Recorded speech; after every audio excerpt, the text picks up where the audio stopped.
Hey everybody, you're listening to the Brulosophy Podcast. I'm your host, Marshall Schott, and we've got another little bonus show for you this week. A few weeks ago, I sat down and answered a bunch of questions asked by our patrons. These are the folks who support us by contributing a monthly pledge, and they get a bunch of cool stuff in return. We have various pledge levels, each of which comes with its own set of rewards, things like access to recipes that we've never shared online before, unique discounts to YakimaValleyHops.com, and a chance to win a $50 gift card to LoveToBrew.com. Pretty cool stuff. One of the more popular rewards, which comes with a pledge of just $3 per month, is an invite to this monthly live Q&A session with somebody in the brewing world. We've had some pretty great guests so far. John Palmer, Michael Tonsmeyer, Scott Janish, Gordon Strong, just to name a few. Coming up later this month is the Pope of Foam himself, Dr. Charlie Bamforth from the UC Davis Brewing Program. And in the coming months, we've got Vinny Chilurzo from Russian River Brewing Company, Pico Brews' Annie Johnson, and John Kimmich from The Alchemist. If you'd like to spend some time shooting the breeze with these folks, head over to patreon.com/brulosophy and check out all of the rewards you can get for helping us out. I'll be honest, the questions people asked me weren't necessarily all brewing or beer related, which is really cool. I had fun chatting with our supporters about some stuff. Another very simple way you can help us out involves using the links found at brulosophy.com/support when you do your online shopping. We get a little bit of a kickback and you don't feel a thing. We'd also really appreciate if you left a rating and a review in Apple Podcasts or wherever it is you listen to podcasts. That feedback is super helpful. The new year is approaching fast, which means we're getting closer to the Brew Your Own Boot Camp in Asheville, North Carolina, where Denny Kahn and I will be leading a couple seminars on experimentation in brewing. Get your tickets before it's too late. We would love to see you and hang out. All right, feedback this week is brought to you by Brewers Hardware, who specialize in triclover-compatible sanitary fittings, conical fermenters, kettles, and brew stands. Brewers Hardware offers a variety of unique and hard-to-find items for both the home and craft brewing markets, including high-quality stainless fittings at competitive prices and very fast shipping. Learn more at brewershardware.com, and don't forget to mention Brulosophy at checkout to receive a free gift. That's brewershardware.com. Listener Mark Einak, I believe his last name is, he says, I love the podcast. I especially like the short, outgoing music clip, song and artist, please. Keep up the great work. First off, Mark, thank you so much for the kind words. Much appreciated. This is actually a question that I get asked often, so I figured I'd take this opportunity to remind everybody that most of the music you hear in this show was created by an old friend of mine. His name's Mark Gadgetar, dude that I met back in elementary school. And he's been a part of a bunch of projects that I highly recommend you go check out. The Blood Brothers, Champagne, and African Tiger, the latter of which is where our outro song, which is called Body High, comes from.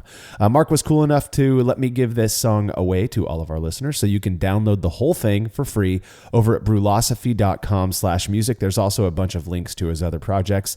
Again, check it out. Support Mark. He's doing some good stuff with music.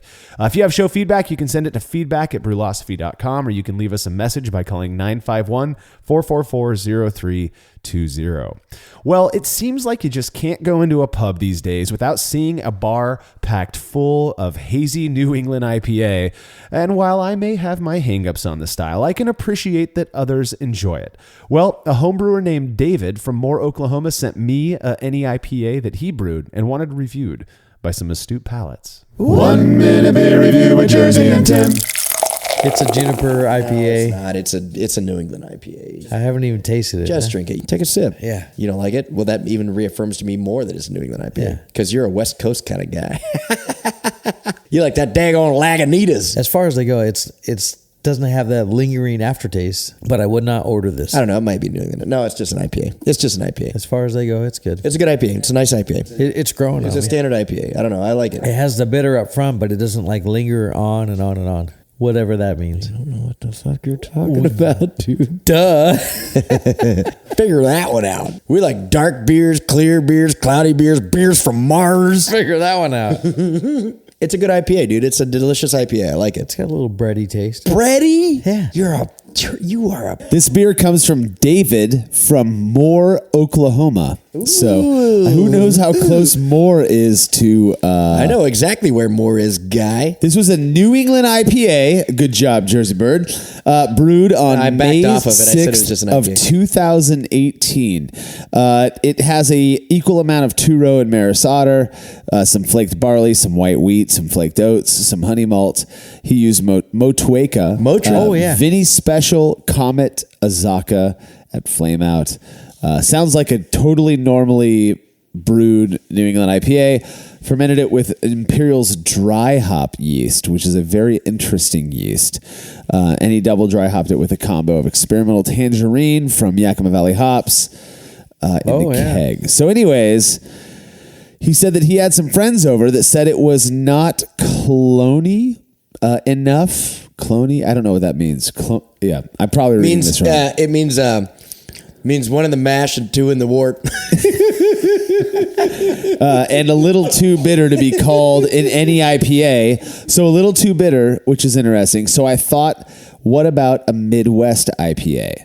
Haven't seen that yet. Hope you like it. Thanks. I'll give you that it's not as juicy as a New England IPA. Yeah, it doesn't. I will agree. It has a lot more pine, kind of a pine bitterness thing that I get. I think that's what you're picking up on, Timmy. And also, it's still very good, though. It's very well made. You're right. IPA, the bitterness doesn't linger on. Like you said, Jersey, if somebody served this to me at a bar, I'd probably order another one. Absolutely. Well, David, I am drinking the full glass, so yeah. And you're not an IPA guy. Yeah. I'm not an IPA guy. Hey, for not being an IPA guy, Tim liked it, and for not being a New England IPA guy myself, I thought it was a pretty good beer too. So great job, David, from Moore, Oklahoma, and we appreciate you sending the beer in. If you have a beer or any other alcoholic beverage you'd like reviewed by Jersey and Tim, you can email me, marshall@brewlosophy.com, and we will get you all set up. All right, when we come back, my answers to patrons' questions.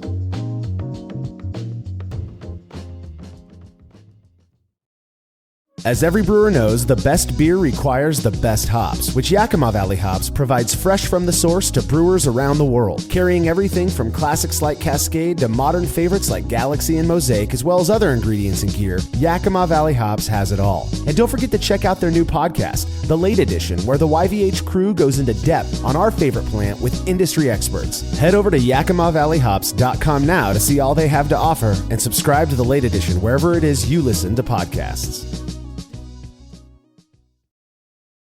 After a long brew day, the last thing I want to do is waste more time chilling wort. I've tried so many different options, and ultimately I settled on the super efficient immersion chillers made by Jaded Brewing. With the King Cobra and Hydra, I'm able to chill my entire batch of wort from boiling to just a few degrees above groundwater temperature in as little as 6 minutes. If an immersion chiller is right for your brewery, then do yourself a favor and check out all of the rad options Jaded Brewing has to offer at jadedbrewing.com. And be sure to let them know Brewlosophy sent you. Hi, I'm Stephen Leach, creator of Brow Supply Brewing Systems, here to tell you about our latest Unibrow brewing system. Modeled after the brew-in-a-bag method, the Unibrow uses the same kettle for both mashing and boiling, replacing the fabric bag with a stainless basket that can hold up to 20 pounds of grain. A heating element is run by an electric controller that allows for the maintenance of specific mash temperatures and makes mashing easier than ever. Each Unibrow is shipped with a counterflow chiller and the parts required to brew a batch of beer. We're really proud of the Unibrow, and we know you'll love it as much as we do. Go check it out at browsupply.com and sign up for our email list to receive special deals in your inbox. Family-owned Atlantic Brew Supply is the largest homebrew shop in the Southeast. No gimmicks, no multinational corporate overlords, and no BS. They offer exclusive malts, yeast, and more from local artisans, as well as award-winning recipe kits. They also sell professional brewing gear and cask equipment from sister companies ABS Commercial and Cask Supply. Most ingredients are available by the ounce, plus Atlantic Brew Supply has an on-site calculator to help you craft your best brew. Orders are processed same day, and 2-day shipping is guaranteed for East Coast customers. Get 15% off your first order using promo code BREWPOD. That's BRUPOD at AtlanticBrewSupply.com.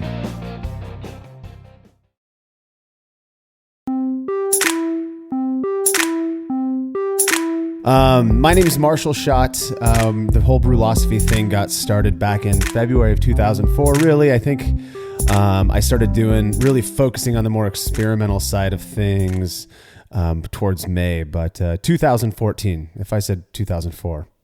Back in 2014 though, and then it just kind of lit fire, and I started to kind of get a little bit obsessed with the more experimental side of brewing and beer, and that led to building this this crazy crew of guys that we've built and doing what it is we do. People often ask about the genesis of Brewlosophy and where the name came from and how the whole thing got started. So I guess I'll start there. I brewed my first batch of beer back, I think it was January of 2003. I'd been working in a group home as a as a student at Western Washington University. I was in my final year. My wife, who was my girlfriend / fiance at the time. We've been together since high school. That's a fun fact. She had extra year to do because of the program that she was in. And so I had kind of this swing year between graduating and waiting for her to be done, where I worked at a group home. I had a bachelor's degree in psychology at the time. And one of the guys who I worked with there came in a little bit late and told me the reason he was late was because he had been bottling his homebrew. And as I imagine a lot of us have experienced when we tell people that we're making our own beer, there was this kind of awe that I experienced. And he spent the rest of our shift telling me about making beer and how his wife doesn't like the smell of it and all that stuff.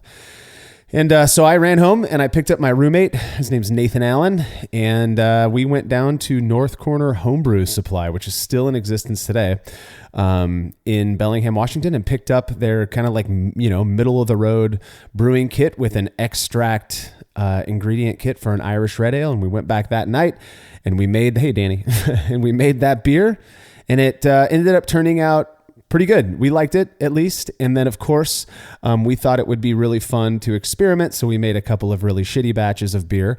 One of them, I'll never forget, I was trying to make like an Almond Joy style of beer. And so rather than using actual coconut or, almonds, I just poured in, a jar of those little mini jars of extract of almond and coconut into a 5-gallon batch. And I got lucky. I ended up trading that for free cable. I had a friend who worked for the cable company, so he took all that beer and came and hooked me up with free cable for a few months. So I'm not going to give his name away because I don't want him to get in trouble. So anyways, 2004 comes along. I'd brewed probably 10 or 11 batches at that point, all extract with steeping grains. And then my wife and I, we ended up getting married. And as soon as we got married, we moved down to Fresno, California, where we live now. And I started graduate school. And during that time, as anyone who's ever done grad school knows, you don't have much time to do anything that you enjoy. And money is kind of short as well. So I didn't brew very much myself. What I did do is go out and hang out with people who were dabbling in homebrewing themselves and kind of help them out. I graduated 5 years later, and as soon as I graduated, a buddy of mine, we didn't know each other at the time. We ended up getting a job at the same place. I work for a prison, and we started carpooling together, and I had mentioned one day, that I was going to come home and drink some beer, and that got us to talking about kind of my love of beer and his, he'd never really been interested in it, and that I could make beer, that I had made beer in the past, and that I was thinking about doing it again. He was interested, and we started brewing again. Brewed a couple extract batches, and then immediately jumped into all grain. Made up a converted cooler mash tun, and we started brewing every other weekend together. Constantly, we're usually doing 2 batches consecutively. We became really, really close friends, and then the whole this thing happened in California where they call it the prison realignment. And what it meant was that the prison that we worked at, the institution that we worked at together, was cutting positions. And rather than laying people off, they were pushing us, they were allowing us to lateral transfer into other institutions that had openings. Well, he took that as his opportunity to move to the Bay Area with his now wife, who'd always wanted to live up there. Whereas I just bought this house, didn't want to leave. And so I went to a different institution, and that was kind of the end of our brewing era. And so that was sort of the genesis of Brewlosophy. At that point, we had kind of been dabbling with, home brewery names and whatnot. And when he left, I just felt like kind of the meaning of what it was we were doing had kind of fizzled out. And so I wanted to find something else. I'd always loved philosophy. I'd read a lot about it. Various different types of philosophy. I kind of have a penchant for the more existential perspectives. And I loved brewing, and so I put the 2 words together and added an umlaut, basically, and I became Brewlosopher in all of these forums, and then I started sharing the little experiments that I was doing to keep myself from getting too bored, and then brewlosophy.com came about, and here we are today, and that's kind of the backstory. All right, please ask whatever it is. I'll start with this one. Matt Delfiaco. I don't know who that is. Matt Delfiaco said, if you had to start your brewing system over entirely, what would it look like?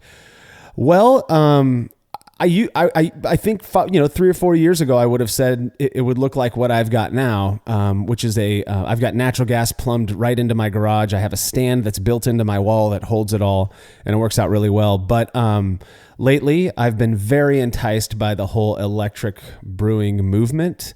Our house in the last couple of years was recently outfitted with solar panels. And so all of the we're actually overproducing energy. And so it just makes sense for me to make that move. And so I am redesigning my brewery right now.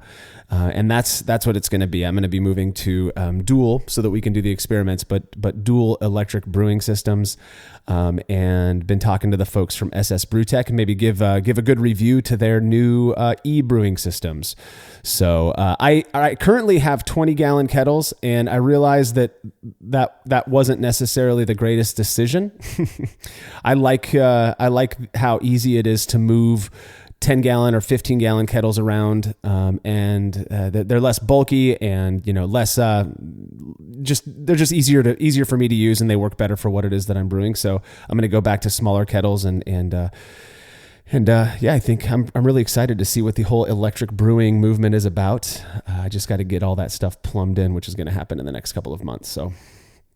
All right, Eric Pierce. By the way, congratulations to Eric Pierce for his for winning the Sam Adams Long Shot. That's badass, man. You've sent me a couple of those beers that I'm excited to try. I'm just waiting for one jersey to get home from work so that we can do that. Eric Pierce says, with all the startling experiment results that have shown lack of significance, what experiment that showed significance has surprised you the most? Oh, easy. So water chemistry was one of those things that when people would bring it up in the past, I would always kind of, not outwardly, but in my head, I'd kind of roll my eyes like, okay, here we go. Another dork who thinks water chemistry is important. At the time, I'd been brewing with tap water, unfiltered, and I'm lucky enough to not have high chlorine or high chloramine tap water here where I live. And so I was talking to a buddy of mine, Dan Paris, and he said, well, you're doing all these experiments. Why don't you give it a shot? Brew a batch of beer with, different water profile compared to another one and see if you can tell a difference. See if blind tasters can tell a difference. And that was that was what inspired the very first water chemistry experiment that I did.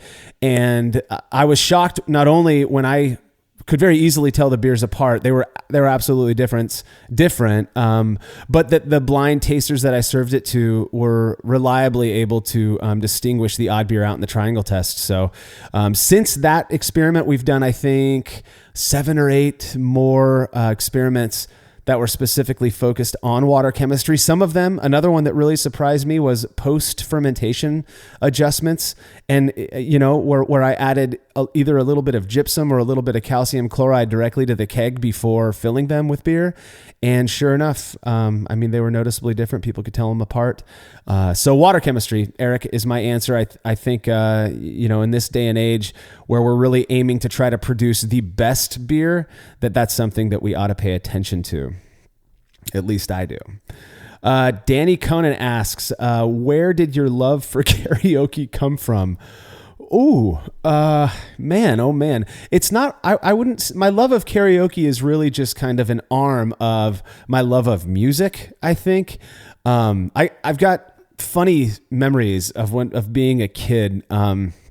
One of them, so, my mom was an early adopter of this thing called the CD player. I know that some people like myself don't even own one of those anymore. But so back in like 85 or 86, we had this 5-disc CD player hooked up to this awesome rack stereo system that sounded great with the floor speakers that we had. But I would always go, my mom didn't want to listen to the music all day long. And so I would go and put these headphones on and I would just jam in the same way like my kids could sit on their iPads all day long. I could just sit at the stereo with these headphones on all day long. And I was blasting dope hits by like the Bangles and, Nelson. So I was listening to all this music all the time. And, one of the funny memories I have is this one time my mom coming over and having to tap me on the shoulder and like pull the headphones off, be like, you don't realize how loud you're singing to yourself right now. And so that was kind of the beginning of it. I've always been a singer. I write songs and sing songs and do all of that. And so I think karaoke was just kind of an offshoot that made it a little bit more fun and a little less serious. And then, hanging out with Jersey, I think that was really the spark, like 3 or 4 years ago when we really started hanging out together. We'd always do karaoke at each other's houses, and it just became this thing. And so, yeah, that's how my love of karaoke. And then, now when we go out and we do these parties at places and whatnot, you got to do karaoke because to me, it brings people together. It's fun. It's not too serious. Yeah, I just love it. So, you're not going to catch me going to a karaoke bar by myself though. I mean, that's kind of awkward. So anyways, Danny Conan asks, how often does Jersey do Danger Zone? I've actually never heard him do that song. And as much as they all, everybody loves Top Gun. It's not Top Gun just because he's a fighter pilot. I think Iron Eagle is the more lauded movie by fighter pilots, at least the ones that I know. It's a great movie too. So Glenn Reese asks, in your opinion, what's the most underrated beer style that people should be making more often? First off, make what you like. I honestly don't care what beer you make and what you enjoy. For me, there's a few underrated beer styles, I think. So one of them to me is California Common. What I love about beer is when it tastes like beer, when there's a beer flavor to it, but it's also unique and it's not just, there's more character to it than just a little bit of malt or a little bit of hops. To me, California Common really brings that together. It also has my favorite examples have a little bit of a mineral character to them. And so it really kind of ample opportunity to mess around with water chemistry, and particularly with the mineral profile. So California Common's one of them. I'm starting to see a lot more Kolsch pop up, or I should say Kolsch style beers pop up in brew pubs and whatnot, which I think is really cool. I think that's kind of an underrated style as well. I also think that Kolsch isn't terribly distinct from other styles of light lagers out there, and that I won't get too deep into the controversial sides of that, but I think that some of this idea that a Kolsch is fruity has more to do with the hops used and the way that those hops are used, and not necessarily the yeast. I've made a couple of Kolsches lately that are just fermented with lager yeast warm, and they don't taste any more fruity or smell any more fruity than the lagers that I make with that lager yeast. So Cal Common and Kolsch. Two hybrid styles of beer I think are underrated. Go make one. I'm going to make a Cal Common soon, actually. Tom Eric Roberg, he asks, what's the maximum amount of lactic acid you would add a 5-gallon batch before you'd get afraid of it shining through? And how concerned are you with phone adjustment considering your experiments on the topic? pH adjustment. Sorry. Sorry, Tom. Let's see. I don't adjust pH anymore. There are very few things I'll say this about, our experiments. We've done a low pH and a high pH versus a normal pH, experiment. We've done both of those. Both returned non-significant results. I was the one who brewed the high pH, beers, and I could not tell those beers apart. I mean, we're talking, I added a good dose of pickling lime to bring that pH way up. And those beers, there was no tannin extraction. The beers were completely fine. No issues whatsoever. There was no way, there is no way that the pH of a typical beer that I would make, of a typical mash at least, there's no way that it would ever be as high as it was in that, manufactured, that artificially high pH for that experiment. And so to my thinking, I'm going to focus more on the mineral content of the water that I'm using to mash with than I am the pH of the actual mash. That being said, I still like to measure the pH every once in a while just to see where I'm at. I think it's important for geeks like me, we kind of like to nerd out on consistency and whatnot. I'm just not convinced that mash pH actually has the impact that a lot of us used to think or still do think that it does. I do absolutely believe that the mineral content of the water that we use to brew with absolutely has an impact. So let's see. Hopefully that answers that. How much would I think I've added, the most I've added, I was doing an all Pilsner malt and I had my hard, it was when the water come into my house. It was this blip of time where it was kind of hard. So it was almost like 400 ppm of TDS. I think I ended up adding like 12 milliliters. I had to fill up my little syringe 1.5 times basically. And there was no tartness, or anything. My pH was right where I wanted it to be. So I know Malcolm has said that lactic acid can sometimes have kind of a buttery aroma to it. I've never had lactic acid that smells, smells any different than more other lactic acid. Definitely not butter or diacetyl smelling. So I'd use as much as I need to get the pH, if I was concerned about pH, to get the pH down into the range that I want it, I guess, and not worry too much about it. Yes, I see my son dancing behind me right now. All right. Steve Thanos asks, as a rather experienced homebrewer, is there anything that you still struggle with when it comes to brewing? I don't feel like process-wise there's anything. I was just talking with somebody about this recently. I don't feel like there's much I struggle with in terms of the actual brewing process. What I do struggle with is occasionally I'll have this beer that I did everything, quote unquote, right on. And then I'm drinking it going, what the hell is that flavor? And I can't pinpoint. I did the same process I've done a million times. I can go back in my mind and don't recall making any mistakes or doing anything too weird. I don't want to not accept responsibility for screwing things up, but what I've come to is that, if I'm using a 2017 Chinook hop, and the last time I made this beer was a year and a half ago with 2016 or 2015 Chinook hops, then maybe that's causing, that flavor difference, or for me to notice it. Maybe I picked up a bag of malt from a different maltster, and that's imparting this unique characteristic that I'm just not used to. But as far as, actually brewing, there's a lot of stuff about brewing that I still want to test out and that I'm not, I don't dogmatically adhere to many things these days anymore. You got to have yeast to ferment, but I don't feel like, as far as the brewing process goes, that there's much it's all kind of, I've done well over 500 batches at this point, and it's just kind of back of the hand. I don't have, a step-by-step. I used to have a chart that I would, like a checklist of don't forget to do this and don't forget to do that. That's kind of all up here in the old brain these days. All right. Danny Conan's asking again, why haven't you accepted the hazy ales yet? God, you're coming in hot here, Danny.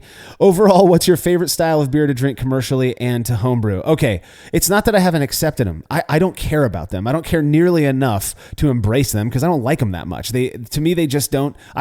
It's not like I'm out there promoting clear IPA either. I'm not a big IPA guy.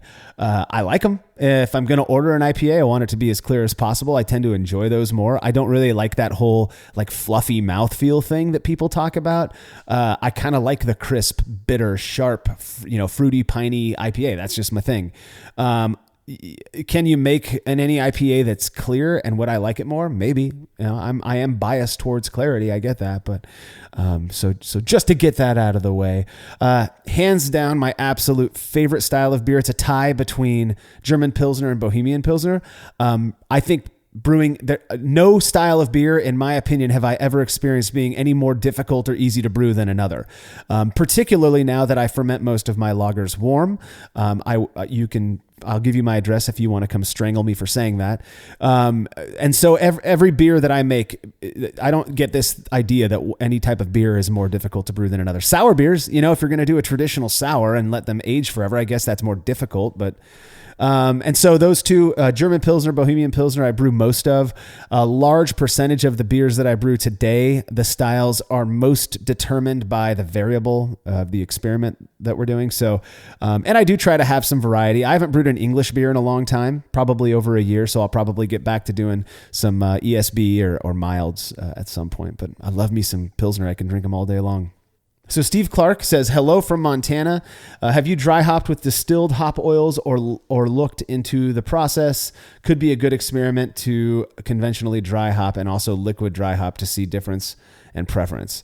I have not. The only thing I've ever dry hopped with is hops. And I had a jar of I forget what it was called. It was like alpha hops or something like that. It was this jar of an oil that was pulled from, I believe it was Apollo hops. some home brewer gave it to me like 5 years ago, and I put it in the back of my fridge and forgot about it until about a month ago. And so I gave it away because I didn't know if it was still good or not. I don't think it was supposed to be used for dry hopping. I know that Yakima Valley Hops has hop shots, and that we were just talking with them about some cool ways to dry hop beers so as to avoid any of the vegetal character that you can get from hops in the dry hop edition. So that'd be cool. I'm definitely down for playing around with that. I just haven't done it yet. So, in your opinion, what hop doesn't get the credit it deserves? Man, I love me some Tettnang. I love it. I feel like back when I got started, that was a very, very popular hop. I know that it's still pretty popular for people who are brewing lager styles and whatnot, but man, let's blow it up, right? Maybe it'd make prices more expensive, but I love Tettnang. As far as American hops go, and I think you're going to start to see this hop kick ass, go buy it right now. I'm telling you, Comet, that stuff is amazing. We just did a Hop Chronicles collaboration up in Yakima a couple weeks ago where Wandering Hop Brewing Company brewed a all 100% Comet hopped IPA or pale ale. I didn't know what to think about it beforehand. I'd heard that, this hops, it's a creeper. It's a good one that people don't know about. Sure enough, man, it was awesome.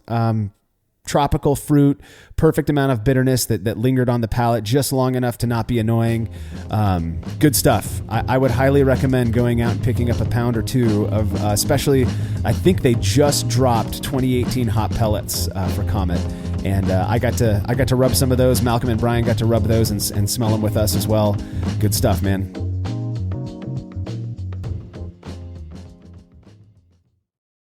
When dumping wort-soaked grain and leftover low-gravity wort while cleaning up after a brew day, do you ever wonder what your true efficiency would be if that wort made its way to the kettle instead? Using the brew bag, a fabric filter for all mash tuns and brewing methods, allows you to capture every last drop of wort. Not only does this increase kettle efficiency, it lowers your grain bill, which saves you money. Throwing wort in the trash is like dumping a 12-pack down the drain and just doesn't make sense. Use the brew bag and leave no wort behind. I've been using these filters for a long time and recommend them to everyone. I never have to worry about a stuck sparge, and cleanup is fast and easy. Go grab yourself a brew bag fabric filter at brewinabag.com and be sure to use code TBP17 at checkout to get a discount on your order. Have you ever thought about adding a port to your kettle but held off because you didn't feel like drilling into your gear or sending it off to have someone else do it? From the makers of the super fast counterflow chiller, the Exchillerator, comes the Hangover, the easiest way to add extra ports to your kettle as well as countless other options. Mount a faucet to your keg for easy portable pouring. Set up the perfect whirlpool arm. Hold a heating element in place. All of this and so much more without permanently modifying your gear. Manufactured right here in the United States, the Hangover offers brewers too many convenient solutions to list here. So head over to Exchillerator.com today to see what the Hangover can do for you.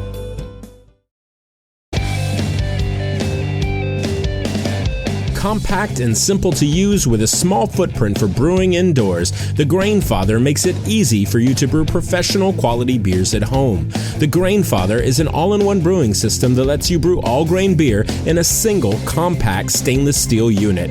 It uses an electric heating element and pump to maintain a constant temperature and to circulate the wort during the mashing and cooling stages. It also comes with a counterflow chiller to reduce chilling times and produce high-quality wort. And now, with the addition of their conical fermenter, the Grainfather takes things one step further by offering homebrewers state-of-the-art temperature-controlled fermentation just like commercial breweries use. And with the Grainfather Recipe Creator and Connect app, you can easily design a recipe, sync your brewing system with your phone, and then just sit back and relax as the app takes over and assures that you maintain your scheduled mash temps and boil schedule.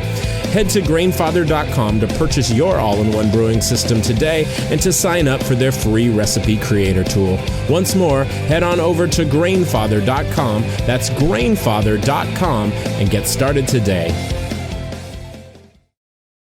Shopping for brewing supplies online can be a real hassle, which is why we recommend Love to Brew. They've got great prices, super fast shipping, and they carry exclusive products like East Coast Yeast, the Brewer's Essentials brand, and their award-winning beer recipe kits. They're also the only place you can pick up your very own Brewlosophy recipe kit. The numbers don't lie. Love to Brew has hundreds of 5-star reviews and thousands of brewers are choosing them for their supplies and ingredients each year. Experience the difference at lovetobrew.com. That's love, brew.com.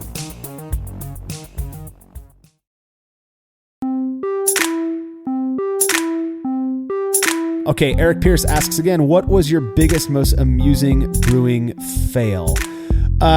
Probably when I I actually wrote about this one, so it's on the website. I became, as soon as I learned about White Labs 090, their San Diego super yeast, I became a huge fan.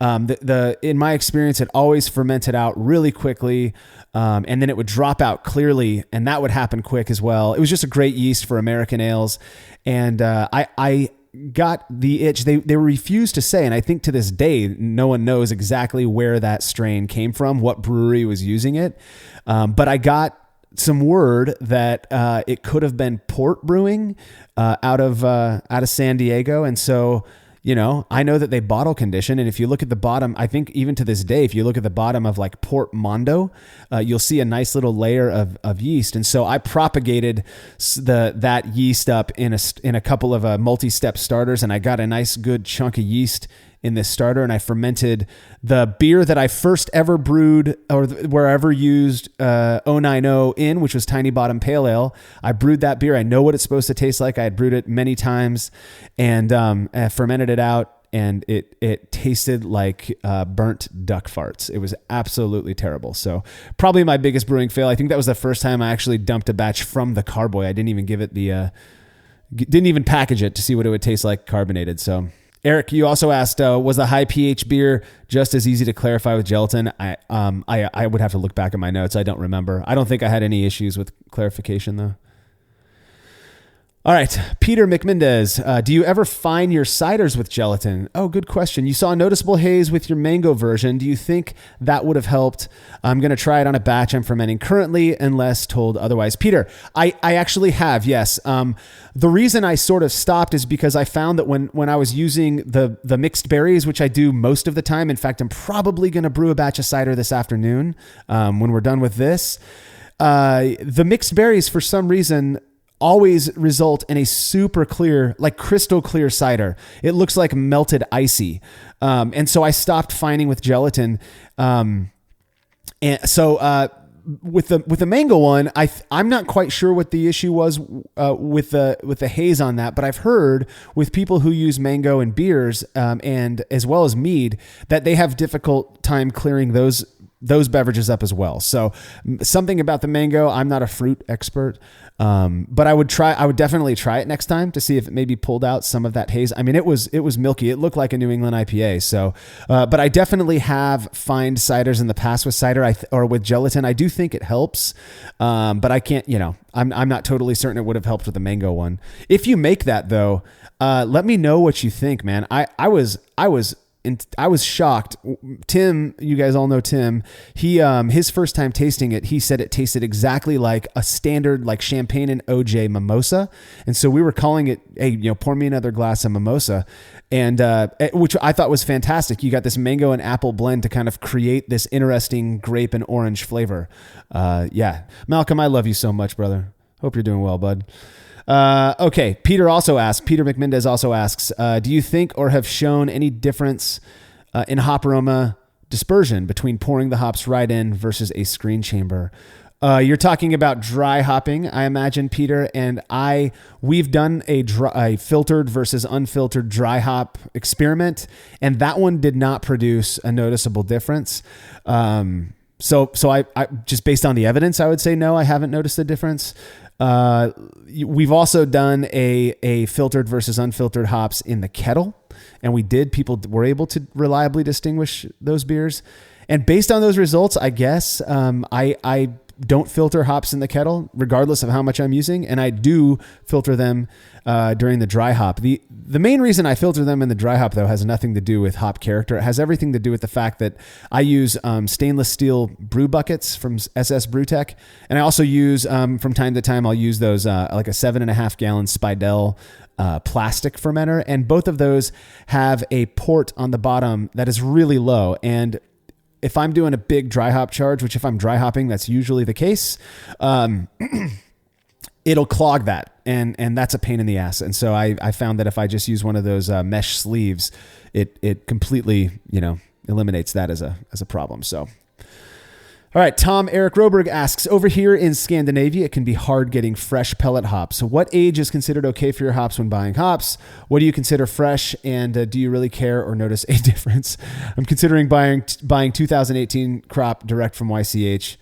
Worth it? Direct from YCH or YVH? I'm not sure YCH sells direct to homebrewers. So I imagine you're thinking Yakima Valley hops. Honestly, I've got hops that I've used that were well packaged, meaning, oxygen is sucked out and stored in a freezer that I've used that were 2 to 3 years old. And we're talking, I've got some Citra that I just used in a beer and it smelled amazing. The beer tastes fine. And so, I think if you take good care of your hops, you can extend their shelf life pretty far. If not, we've done some experiments on, I believe it was Simcoe, and they were like 10 years apart from each other. The old version was stored with oxygen in a fridge and then spent some time out on the dude's workbench before he sent them to me.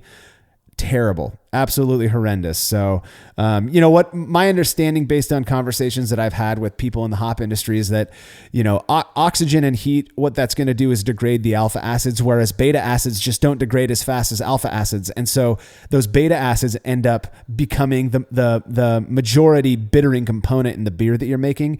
And those are sharp and unpleasant. And then you lose a lot of the hop oils as well, those flavor and aroma imparting hop oils. So, but if you're ordering 15 pounds or so of hops from Yakima Valley Hops, who package their hops really, really well, and you store them in a freezer, you're going to be fine. Pick yourself up a food saver or whatever, a vacuum sealer and some bags, and you should be good to go. I've used hops that are 2-3 years old and it works perfectly fine. Let's see here. Danny Conan asks, have you played with, I got to say this right, Quake yeasts?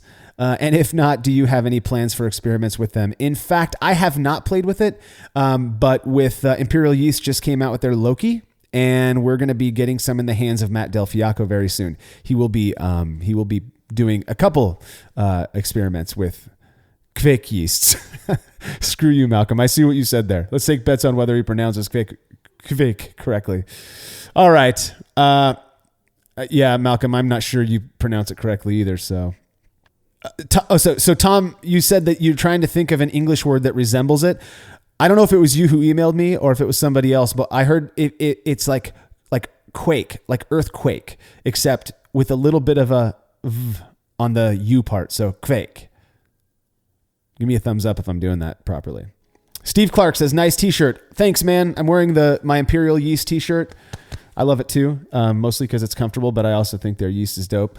What temp do you ferment harvest at? That's L17, Imperial Yeast L17 harvest. Any plans to brew with Loki from Imperial Yeast? Yep, I just said Matt's going to be brewing some experiments with Loki. Of course, one of them is going to be a fermentation temperature experiment. We've got to do that. And we're just trying to determine whether we want to go at 100 degrees Fahrenheit or higher for the warm condition. I ferment harvest at 66 degrees Fahrenheit. I do it all the time. The fermentation experiment that we did on L17 harvest did come back significant. However, that doesn't mean that one was worse than the other. I believe the preference ratings were pretty split. And what I found is that I prefer the character. I didn't really have a preference for the cool or the warm fermented one. I prefer the ease of fermenting warmer with harvest, and it works really, really well. I did not pick up any esters or anything like that from that. So if you're going to give harvest a shot, I hear back from people a lot. I've been kind of pimping that yeast a bit lately because I love it. I don't want it to go away. Give it a shot at 66 to 68 degrees. I think you'll be pleased with it. I had a professional brewer here in town over, Tommy Kraprelian, and I served him I believe it was just a German Pilsner that I had on tap that was fermented with harvest at 66 degrees. He didn't know that it was fermented warm, and he thought the beer was fantastic. Didn't note any off flavors or anything like that, and was surprised when I told him it was fermented at that temperature. So yeah, and by the way, that's the temperature that I ferment a lot of my lagers at nowadays. I was still pretty surprised with Jake's experiment using the Mexican lager yeast. I think he used the one from White Labs, and Imperial calls it Que Bueno. I'm not sure if it's a regular release of theirs, but I love that yeast as well. And I fermented with it warm and thought it was great. But that one came back. That one also came back significant compared to fermentation at a more traditional lager temperature. So, all right, let's see. Robert Cantu. He says, "Hey Marshall, thanks for doing this. I'm doing a West Coast double IPA and I forgot to preheat my mash tun cooler. It started at 152, but by the end of the mash, it dipped down to 131. I raised it back up to 150. Right now it's super murky in the fermenter. Will I have clarity or foam issues?" I've done that as if you look at the experiment that Brian did on the overnight mash, I think it dropped down to like 113 or something like that. And he didn't have any issues. People couldn't tell those beers apart. So, conversion is occurring in a matter of, 15 to 20 minutes. And then you kind of, you're looking at like 70 to 75% conversion is happening in that first really like 5 to 15 minutes. And then you might be able to push it up to 80 to 82% after 20 to 25 minutes. And then what I was told, and I'm no expert on this kind of stuff. Malcolm maybe can chime in here, but you're basically locking that conversion in. If it drops lower, it's not necessarily like the beta amylase is going to keep chewing at the lower temps. Beta amylase isn't going to keep working on it. So bringing it back up, I'm not sure was terribly necessary, except for maybe a mash out. If you do a mash out, kind of loosen up the mash and to make it easier to lauter. But I don't think you're going to have any issues. Every time I ferment a beer, it's murky during fermentation. So I don't know if that's necessarily a great gauge to determine whether or not the beer is going to be clear or not in the end. If you have issues with clarity, consider finding it.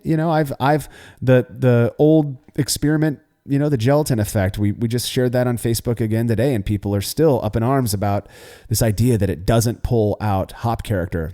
We've tested it out. I've done it a million times. It doesn't seem to have any issue. We don't seem to have any issue with that. So maybe do that. Foam issues, I don't think you'll have much of an issue. Again, you started it warm, so you're probably good to go. That's one of the things I think I've learned from Short and Shoddy, just as an aside. The whole Short and Shoddy brewing thing is that,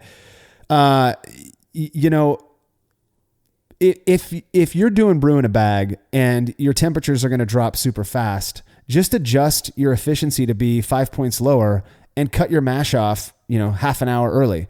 If you're worried about your temperature dropping, now you don't have to worry about it dropping as much, at least. You might lose 3 or 4 degrees as opposed to 20 degrees or whatever it might be over an hour, especially in the cooler months. So hopefully that answers your question, Robert. Robert Cantu also says, I did a L17, that's Harvest Oktoberfest at 66, lots of apple and pear on the nose, but after a month it subsided and became an incredibly clear fest beer. So I'm gonna go out on a limb here and say that I think we always seem to blame yeast when we get characteristics that we're not expecting in beer. I'm not convinced it's always yeast's fault. I've brewed with L17 more than any other lager yeast at 66 degrees, and I've never gotten apple and pear. And I've done it with like straight Pilsner malt. It could be that the malt that you're using, there's something a little bit different about that. Maybe the hops that you're using have a apple pear component. So I think we should be a little bit more, this is going to sound hippie, but holistic about where these things are coming from. And all of that stuff could potentially lager out as well, not just if it's caused by yeast or not. So only reason I say that, I don't mean to sound too defensive, but I don't want people to get scared of fermenting warm. We've done a lot of warm fermentation and not gotten any esters out of it with lager yeast. So Tom Eric Roberg says that, just for information, that they're up to 30-ish different Quake strains now, harvested from different valleys over here. I imagine he's in Scandinavia. They're very different in flavor, aroma, and fermentation temperature. That's badass, Tom. I'm excited to see what Matt comes up with those. Okay, Brandon Holt asks, what are your thoughts on a diacetyl rest for ciders? I just brewed my first cider. He says it was my berry cider recipe. Awesome, man. Super simple. And it has a distinct buttery odor and flavor after a 5-week room temp fermentation. If it's been at 5 weeks and you're getting diacetyl, my concern would be, I've never had buttery flavors or aromas from hard cider. My concern would be maybe contamination. I hate to say that. But if it's distinctly butter, and it's not just apple character, which again doesn't smell like a fresh cut apple. To me, it smells like kind of there's like a nutty sweetness to it that I get from fermented apple juice. Yeah, if you're getting butter, you might warm it up. Take it up to 75 or so. When I'm using Belle Saison, like right now, the high outside where I live is 82 to 83. So inside we're keeping it about 74 degrees. I'll just pitch the Belle Saison and leave it in a spare bedroom. And so it'll get up to 82, 84 degrees Fahrenheit.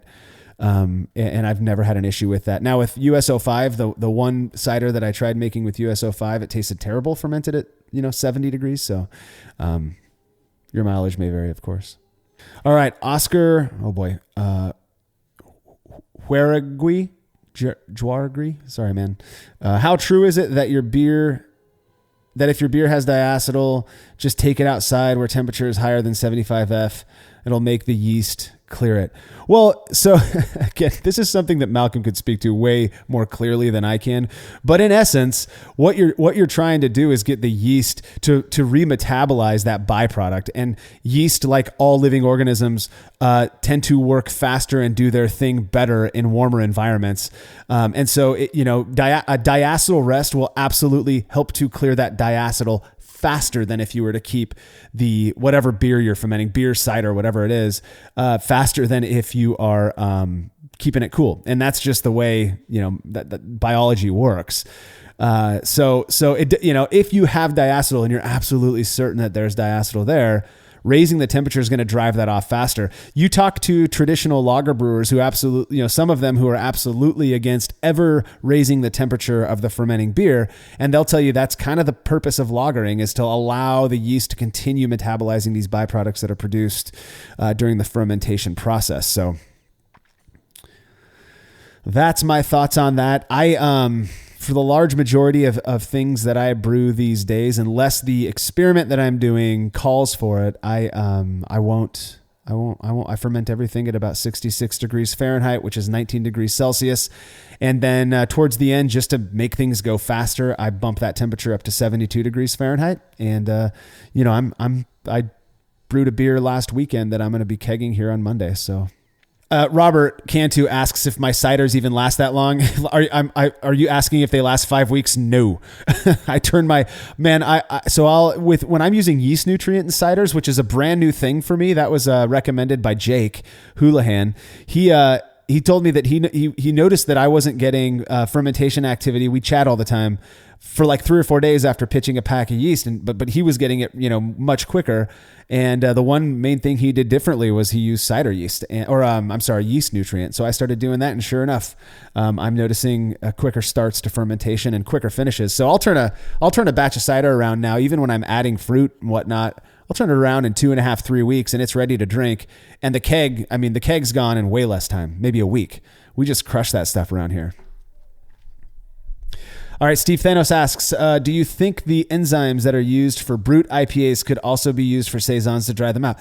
Yeah, dude. I mean, right? I mean, if I've never made a brut IPA and I've never used those enzymes, so I'm speaking out of my a-hole here. But here's the thing: those enzymes are known to chop up longer chain dextrins into shorter, more fermentable sugars, and so you could absolutely use it for any style of beer. I think that if you really want it that dry. The issue that I've heard, I have another local professional brewing friend who went to make a brut IPA, and he added those enzymes to the fermenter. And I think that belief came from the fact that oftentimes those enzymes were used just for stuck fermentation. So, we'll add it to the fermentation vessel. He did some research and found that those enzymes are actually supposed to be added to the mash, and that's where the breakdown of those long chain sugars is supposed to occur. So that's one thing I would recommend. We've got an experiment plan where we're going to test out adding it to the mash versus adding it to the fermentation vessel.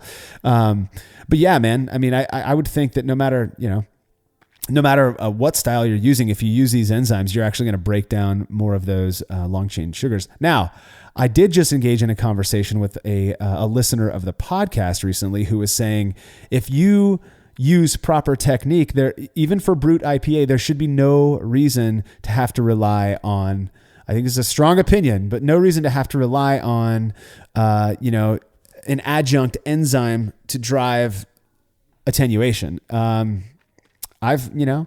You go and look at a lot of our recipes on the site, and you'll see that when we mash a little bit lower, we're driving, finishing gravities down to 1 to 1.5 Plato, about 1004 to 1006, just by process and ingredients. If you're using all base malt and you're mashing low and you're fermenting with an attenuative yeast, you can drive that fermentation pretty low. So, in response to Steve, Danny Conan says that he thinks most Saison yeasts are diastatic, so he's not sure that the enzyme will do that much for those. Yeah, I mean, I agree. And then also you've got all of this talk about, Saccharomyces diastaticus.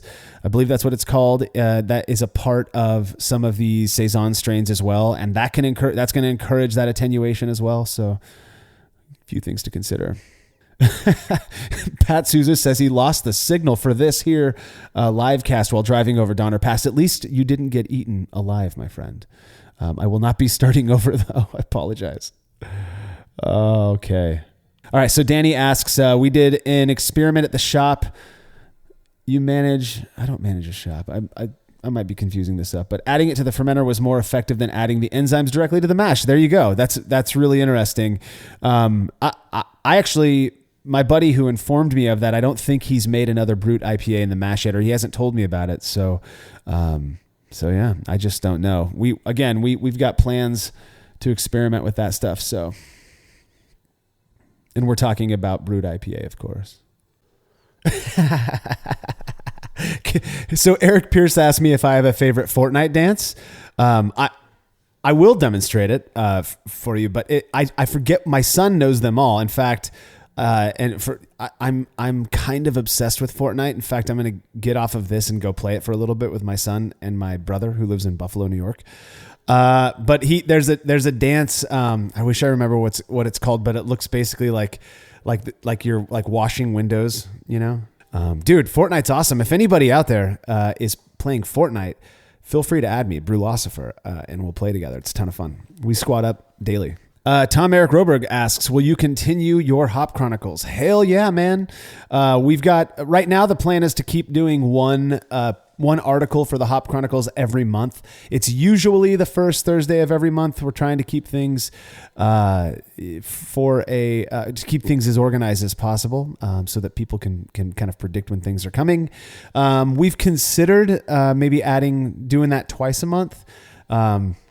I've got a local buddy who's agreed to start brewing some of the Hop Chronicles beers for me, and then I will take over from Data Collection. Really, really good brewer, and he's one of my neighbors.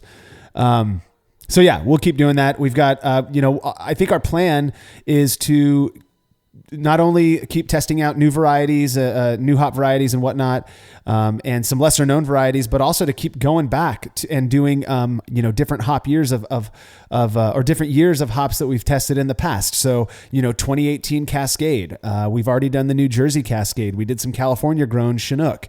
We'll do 2018 Chinook at some point. So to really just give people an idea of what these hops, how they present. So definitely. Malcolm, don't let your dog shit on my lawn, buddy. Steve Pavlicek says, any recommendations for low-calorie, low-carbohydrate beers? I started a keto diet recently. I'll tell you what, and I know that people are going to give me shit for this. Miller Lite, man, it's got low calories and it tastes. I know you're asking about home brewing beers. I honestly don't. Probably German Light beer. I've had a few of those lately and they're awesome. I think you can get those down. If you cut it with water, you could probably get it down under 100 calories per 12 ounce pour.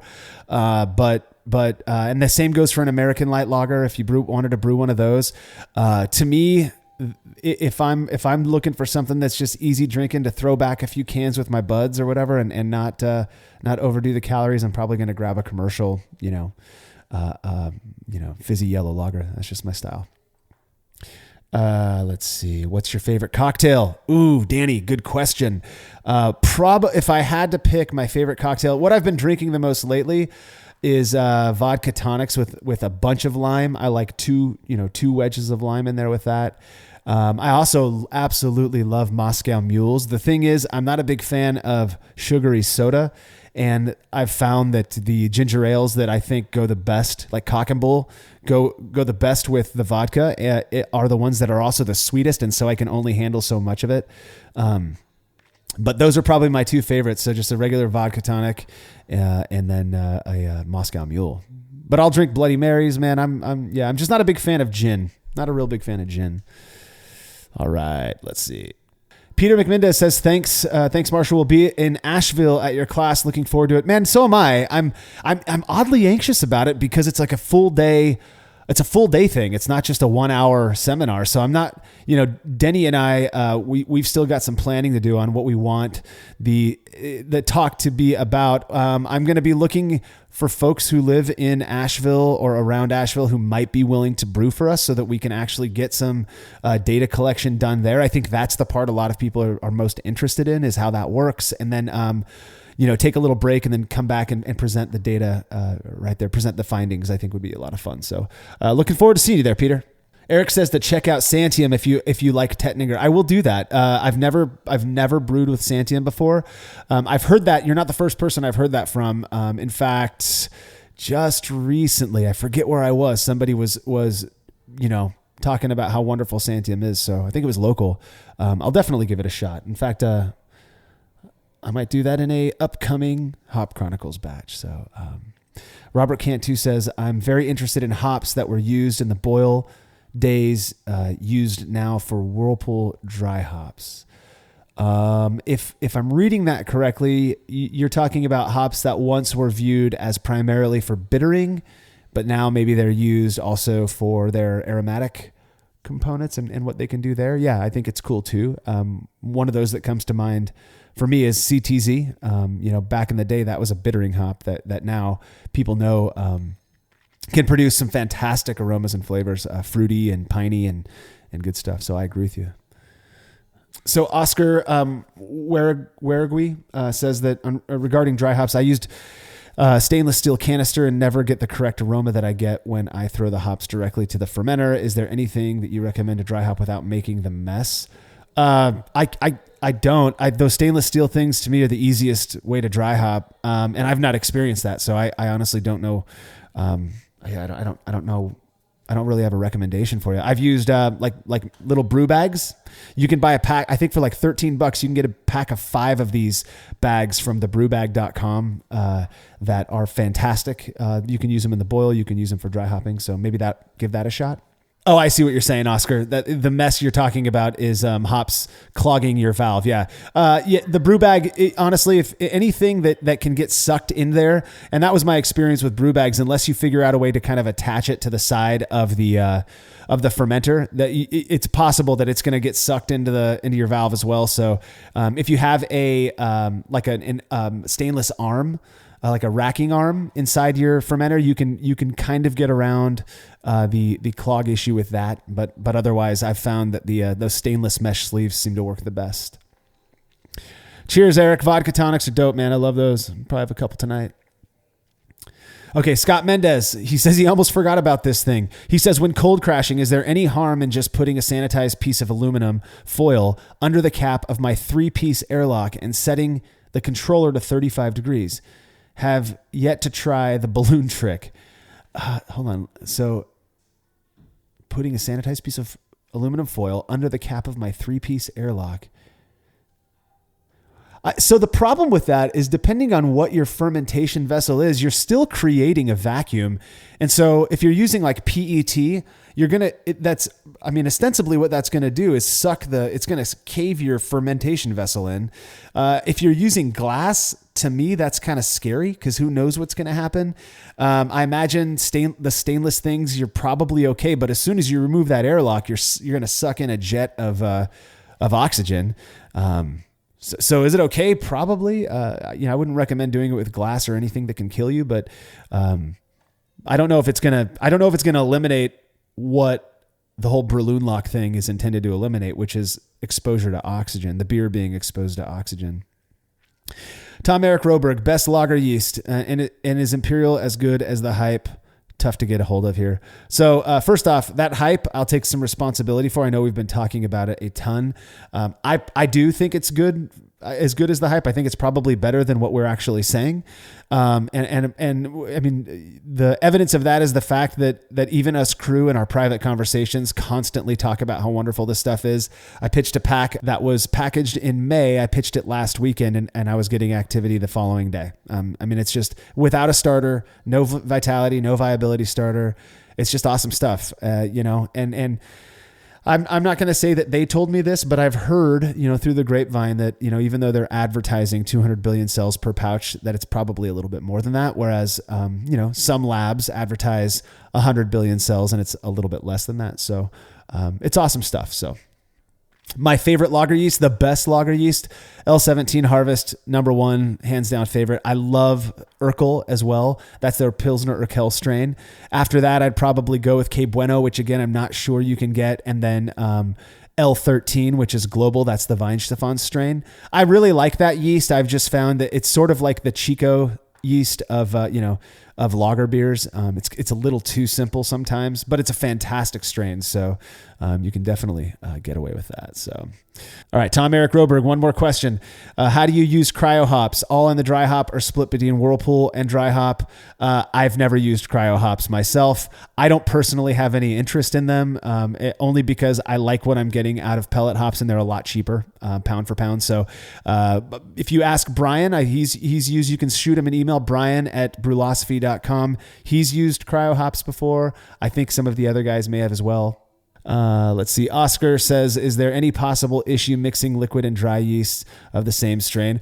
You're going to get fermentation. The only issue I could see is that if one of them is perhaps different, you have to remember that, each of these labs out there, propagated their version of a specific strain from their own isolate, and those isolates could potentially produce different characteristics. So, I've noticed myself that US05 produces a beer that tastes, I think, quantifiably different than, or qualitatively different than, WLP 001 or which to me produces a different character than, say, Imperial Yeast's A07, their flagship. So. But if you want to mix them, I mean, more power to you, do it. I don't think you're going to create a bad beer. They're similar enough that it's probably going to work out for you. All right, guys, I'm going to let you get going. Fortnite is a call-in. You guys are badass. I really do appreciate all of your support. Thank you so much. I hope you guys all have a fantastic rest of your Saturday and, drink a beer. Drink a beer for me. Cheers, guys. The Brulosophy podcast is made possible by the generous support of our sponsors as well as all of our rad listeners. We seriously could not do this without you. Cheers to everyone who has subscribed and left a review of our show. It makes a huge difference. If you haven't yet, please consider doing so. Head over to brulosophy.com/support to view a list of ways you can easily help us to continue producing this podcast. If you want a reward for your support, visit patreon.com/brulosophy. Thanks again for listening. We'll be back next week with another episode of the Brulosophy podcast. Until then, think beer. Start off the morning with some hot tea, lemon and honey cause it soothes my throat. Put some herb in the bowl, yeah, it's homegrown. Ain't gotta go through the middleman, no